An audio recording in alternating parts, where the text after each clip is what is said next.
Hello there. Right, I've just been riding for about 5 minutes and I've got to stop the bike again. A, because that earplug is not in properly and it's a bit too loud for my liking with the wind blast. And B, I need to show you something with this helmet. Tricky. Down here you have these two slits where the vent slides.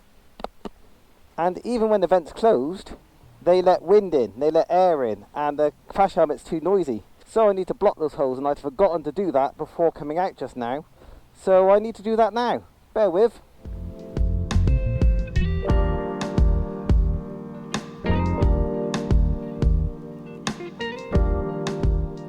Now, the most pressing thing possibly on your mind is, what the hell am I doing with this crash helmet? Why am I putting painter's tape on the top of a £500 crash helmet?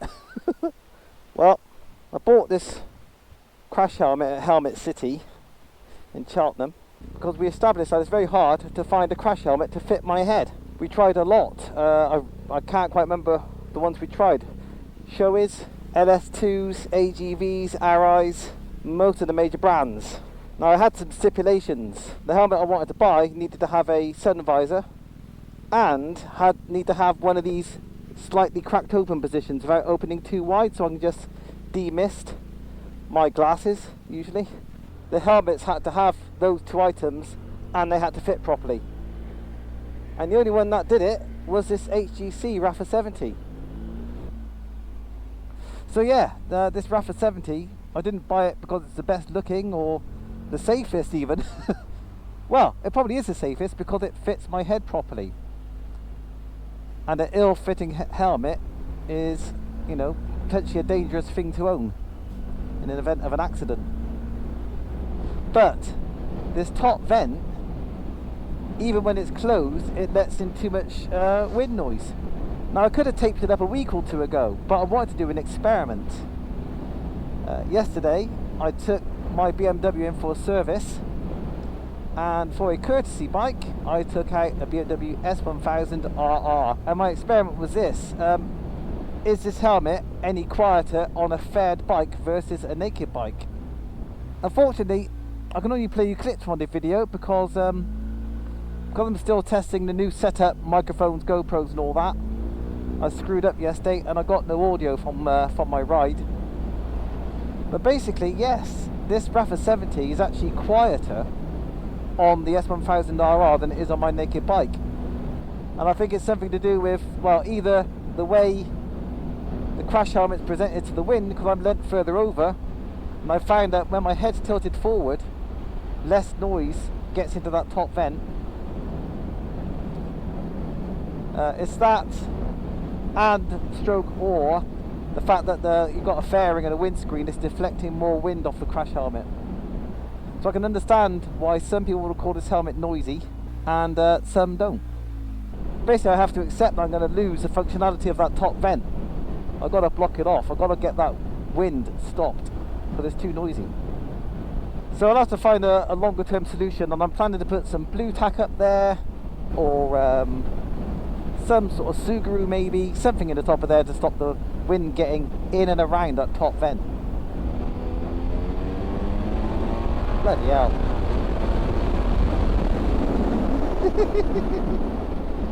Wow. So, I've got nowhere in particular to go, but I want to have a little chat with you folks right there, because a few things have been happening in my life of late. First of all, I need to give you a little bit of background. I haven't told you much about my work. It's not a lot to say really, but I've been with the same small company, same small business for 24 years, and we sell CAD/CAM software. So basically I work in IT. My job is predominantly training. I teach new customers how to use our CAD/CAM software. Now back in January this year we had a Zoom meeting, all the staff and the directors. It had to be a Zoom meeting because we closed our office at the end of 2020, I think, down to the pandemic basically. So we're all basically working from home. And anyway, at this meeting, the bombshell was dropped that the company was being wound up. and my role and, well, everyone's role was ending, and my role was becoming redundant. Now, a little bit of background about the software that we sell. We don't make the software. We're just the UK licensed resellers for the software. Software itself is American, so we've got a kind of close relationship with the American firm, as you'd imagine, after over 20 years. In fact, the company's been going, our small company has been going for 31 years. As part of this meeting where we were told that the company was being wound up, the bosses said that what they'll do is make their best representations to the American firm and see if they can convince them to employ me and my colleague, whose job role is technical manager. My job role was training manager. See if this American company will take us on. And eventually, to cut a long story short, yes, they decided they would take us on, while setting up a business directly in the UK to support the software. Back in January, the staff was given a 3 months notice. That's what you've got to get when you've been working somewhere for over 12 years, I think. So what ended up happening is, because we were being made redundant, our bosses at our small firm managed to find the redundancy money for us. And because my employment was taken over by this American firm, there wasn't actually any gaps in my wages, which is amazing. So somehow I managed to lose a job, start a new job without changing my job. So far my roles and responsibilities are exactly the same as they were with the old firm. So yeah, I got redundancy money, and that is why you've been seeing me with some new gear. I got myself a DJI Mini 2 drone. Yeah, got myself my new kit, my new jacket and trousers and boots. Yeah, the redundancies paid for my upcoming track days this year. And my latest purchase yesterday was a second-hand Minimoto bike from M4 Karting. Following umming and ahhing about a third motorbike of some description. And part of the cons for owning a third motorbike would be more insurance costs, tax, you know, just more running costs, which I could do without. So I thought about the idea of having some sort of off-road machine, not necessarily dirt. I just mean a bike where you don't need to have those legalities. And yeah, the thought came to me, well, if I have a Minimoto, then basically it's like doing track days on the cheap. I can kind of get my racing thrills and spills. Not really racing, but going around the track. Play it going fast around corners and out-braking people and just having fun like that. It seemed like a good idea at the time, so I've got one. At the same time, I'm trying very hard to convince myself not to buy a KTM 390 Adventure, which goes against everything I've just been saying about a road legal bike and running costs. But something attracts me about having a bike where I can do a bit of green laning. A bike where I can ride to the green lane, do the green laning, and then ride home. So ideally not a little 250 that gets a bit breathless on the open road. So a KTM 390 with about 45 horsepower, something like that. I reckon that'll do a good job. By the time this video comes out, you would have seen, or you may have seen, my video about the Mick Extance off-road experience I had, where I had an absolutely brilliant time. And the 390 Adventure would have managed most of the things that the 300cc 2-stroke KTM managed yesterday in my hands. There would have been some areas where ground clearance for the 390 Adventure would have been a bit sketchy, but you know, I could have rode around the more risky bits. I don't want to run the cost of a third bike, but now there is a kind of a solution to this that some people won't like to hear. I could mothball the Honda Bros, you know, sawn it, and then I don't have to worry about tax, insurance, tyres, servicing, MOT. Thing is, I don't think that'll save me an awful lot of money, because I got my insurance quote for the Bros for the upcoming year, and it's 66 quid, fully comp. At the same time, I was thinking about getting the engine tuned, rebored up to 700cc pretty much, getting some new cams, getting some porting done to get it all working together. That's going to cost a couple of grand, but I've been put off the idea now since I rode the Suzuki SV650 recently, because no matter what I do to the Bros, it won't be as capable as that SV is. It's just more modern. So I've gone cool on the idea of tuning the Bros. So potentially that couple of grand that might have gone the Bros's way could become a deposit on the KTM. And the KTM is available on 0% finance, brand new at the moment. So pretty tempting. Yeah, please don't let me buy another new motorbike. I really don't need one. But that Mick Exton's experience yesterday was so much fun. So I'd love to do some more off-road stuff. And I haven't currently got the bike to do that on. Oh, by the way, I'll give you a little update about the Cardo Packtalk that I've got. When I first started using it, I was very disappointed.